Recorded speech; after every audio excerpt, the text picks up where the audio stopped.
শুৱালকুছি নিকটৱৰ্তী অঞ্চল বংশৰত নিশা ভয়ংকৰ পথ দুৰ্ঘটনা। এই পথ দুৰ্ঘটনাত এগৰাকী ব্যক্তি নিহত হয়।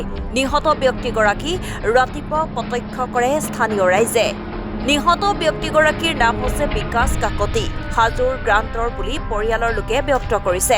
দুৰ্ঘটনাস্থলীত ইতিমধ্যে শুৱালকুছি আৰক্ষী উপস্থিত হৈ তদন্তৰ আৰম্ভ কৰিছে। জালুকবাৰীত এই বাদাম চাদাম এইবিলাক বিক্ৰী কৰে। তাৰপিছত যোৱা ৰাতি তাৰমানে ঘৰত যোৱা নাই। তাৰপিছত আমি আৰু গম পোৱা নাছিলো আৰু কি কাৰণত যোৱা নাই। ৰাতিপুৱা আহি তাৰমানে ইয়াত তাৰমানে গম পালো মানে তেওঁৰ কিবা এটা এক্সিডেণ্ট হৈছে। এক্সিডেণ্টত মানে আকৌ ধৰিবই নোৱাৰিছে। তেওঁৰ নাম কি আছিল? তেওঁৰ নাম বিকাশ কাকতি। আপুনি তেওঁৰ কি? ককায়েক। এনেকে সদায় ৰাতি কৰি আহি নেকি? ৰাতি ৰেগুলাৰ নকৰে, কিন্তু কেতিয়াবা হৈ যায় আৰু। কেনেকৈ খবৰ পালে আপোনালোকক? কাষত মানে দুই এটাই মানে ফোন কৰি কথাটো জনাইছে। গ্ৰান্টৰ এজন ধৰা এনেকে হেৰি হৈছে। কিহৰ সন্দেহ কৰে? কি মানে দ্ৰুতবেগী গাড়ী মানে এক্সিডেণ্ট কৰা বুলি? গাড়ীয়ে এক্সিডেণ্ট কৰিব আৰু।